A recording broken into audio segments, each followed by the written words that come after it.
Rapper Lil Nas X rose to fame seemingly overnight after the release of Old Town Road. That song became the longest-running #1 single in Billboard's history. The 20-year-old dropped out of college to pursue music only 1 year ago. CBS This Morning co-host Gayle King traveled with the artist back to his hometown of Atlanta for the first time since his record-breaking success. I'm just following the melody of the beginning, and then the line just comes to me. What was the line? Yeah, I'm gonna take my horse to Old Town Road. Take my horse to the Old Town Road. Did you even know how to ride a horse? Not much. I do now. I got the horses in the bag. Horse stock is attached. Head is matted black. Got the bushes black to match. And just like that, he broke the internet. I've been in the valley. You ain't been up off that porch now. Can't nobody tell me nothing. But a year ago, Montero Hill, now known as Lil Nas X, says he was sleeping on his sister's floor. Does this feel like Old Town Road? I mean, could you have gotten any better with chickens? Before he came to this Atlanta studio. When you first heard that beat and you thought what? I thought, I hope nobody gets this beat before me. Because what did you hear in it? What did you hear?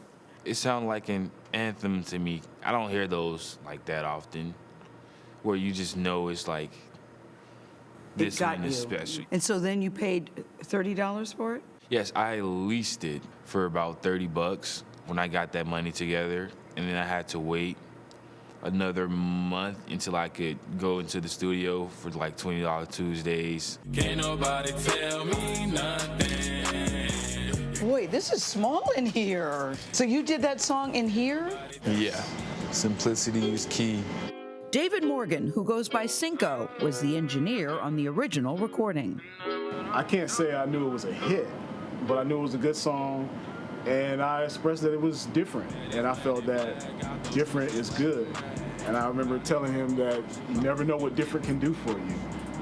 I didn't know it was going to do this. I like that part. The horses in the bag. Horse stock is attached. Head is matted black. Got the bushes Howdy, Matty Black. riding on a horse.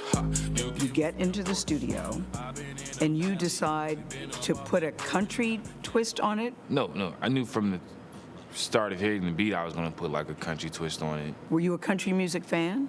Not necessarily. What was your thinking about how it had to sound? I wanted to paint a picture of like a depressed kind of cowboy going to a better life, and I wanted it to be like a sad leaning song in the beginning, but then just kind of like turn into like a banger, you know?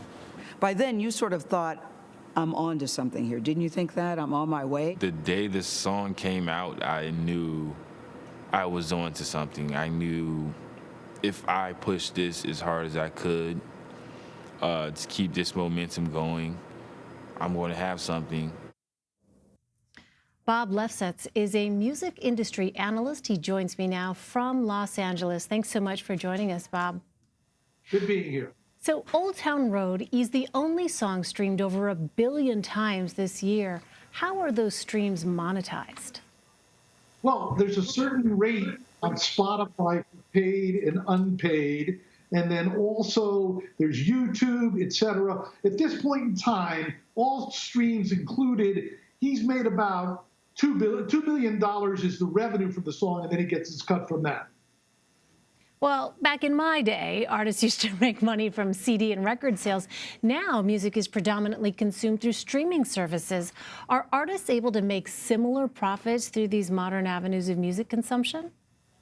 Only the most successful. Certainly everyone is not a streaming subscriber yet in America. We haven't hit the peak, so there's more revenue to come.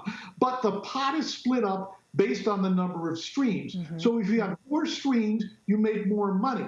The $2 million revenue that we have on Old Town Road is far higher than it used to be in the old days of singles. But if you have a track that is only streamed like 1 million times, you're not making any money. Yeah. So it really comes down to the hits. The heritage artists and the people who are not on the spot, they make the money on touring. Well, in this case, where will Lil Nas X generate the most revenue from Old Town Road? From concerts, record sales, streaming services?